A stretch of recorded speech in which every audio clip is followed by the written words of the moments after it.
When we talk about cold weather or any preparedness in general when it comes to cold weather, the first thing that folks often, if not all the time, say is get wool blankets. Wool blankets is the gold standard when it comes to cold weather.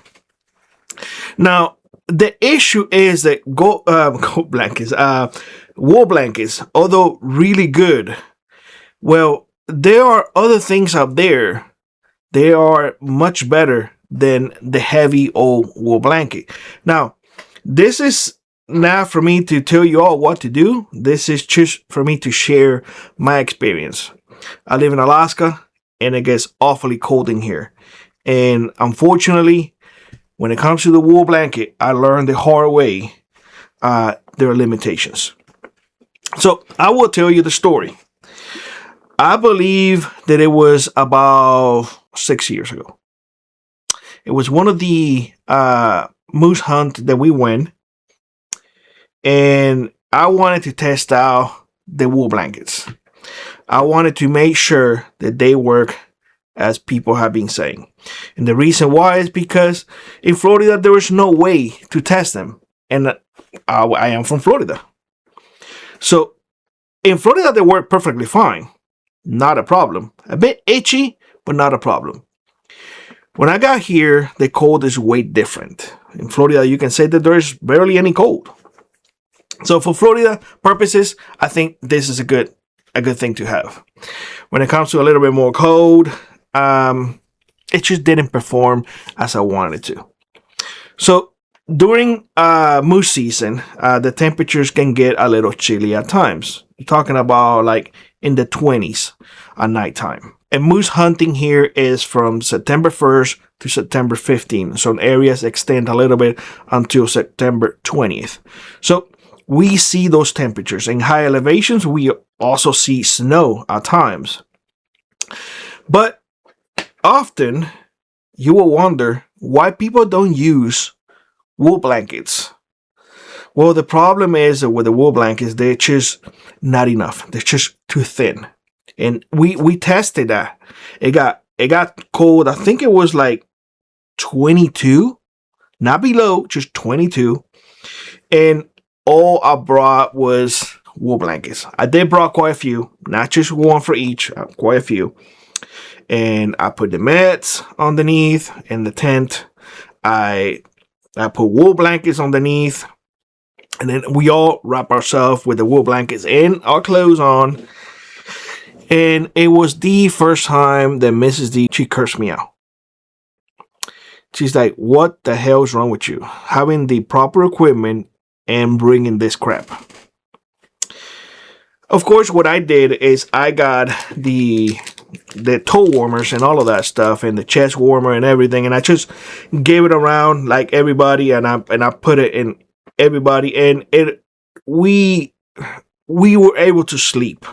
Not comfortable, but we were able to sleep.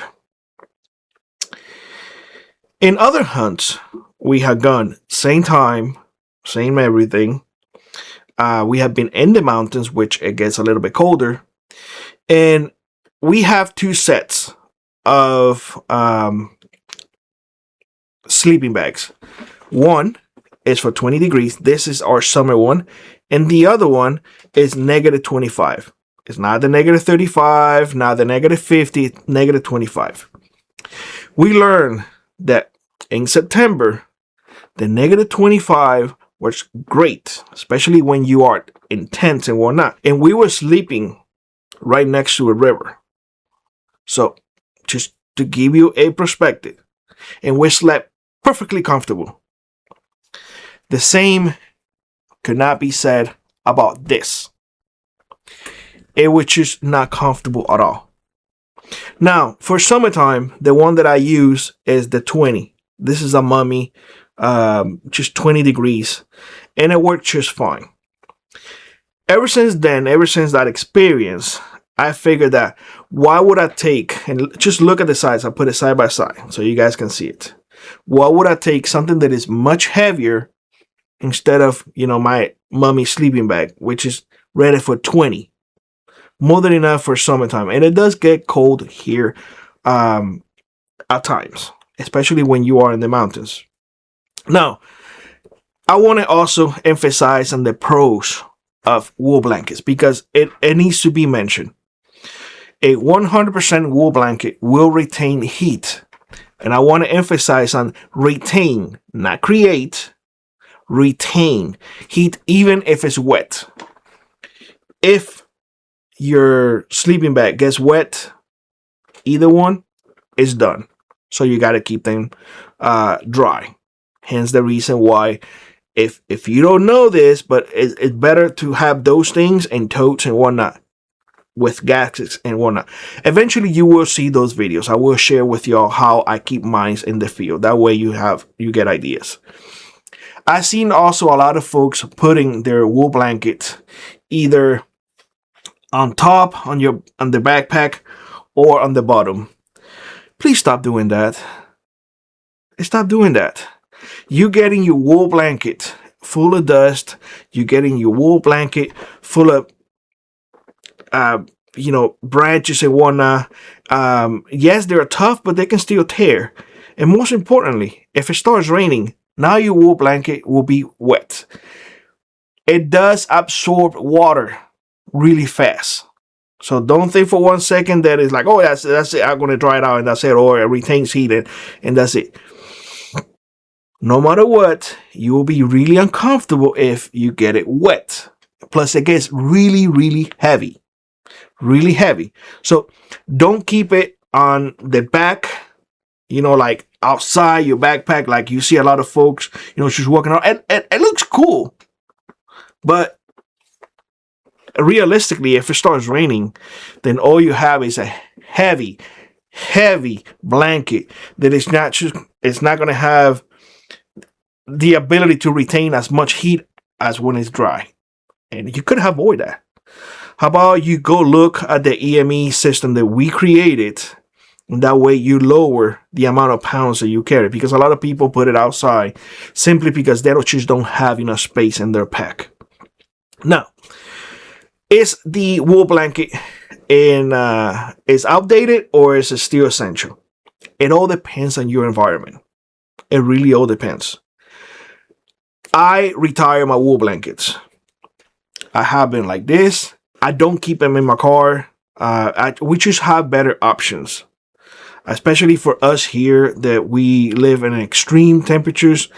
The wool blanket will give us some protection. It will help us retain heat, but not enough. It does not have, it's just not enough for us. If you live in another state that doesn't get as cold as we get here in Alaska, it may be a viable solution for you. The thing is that you can find them and they do last forever.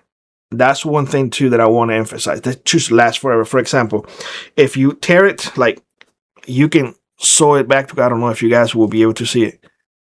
Sew it back up and keep on rolling. The other ones I usually have duct tape with me and it just, if it happens, but they are inside my pack or in my totes. I carry them most in totes. Again, it's just wait for those videos to be released in the near future.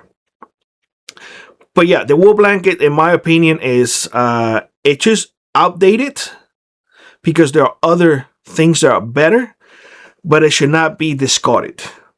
If you live, for example, in Florida, I don't see why you should get, except if you don't want to carry the weight or how big it is. You don't need a sleeping bag at 20, like ready for 20 and even less ready for negative 25. You just don't need it. You will be more than fine with a wool blanket. You just go to flea market and just get in there. Flea markets in Florida are all over. In here, you can find it in the military stores. Again, it's just outdated, but it still has uses. It still does have uses. For my purpose, unfortunately, we have other things that we can use that are just much better. And they make our lives easier. When you have to ATV for miles and miles and miles, and every single pound counts, that's something that you need to consider. Do you want to go with old school, or do you want to have something more lightweight, and they will provide you which is better heat retention. Completely up to you.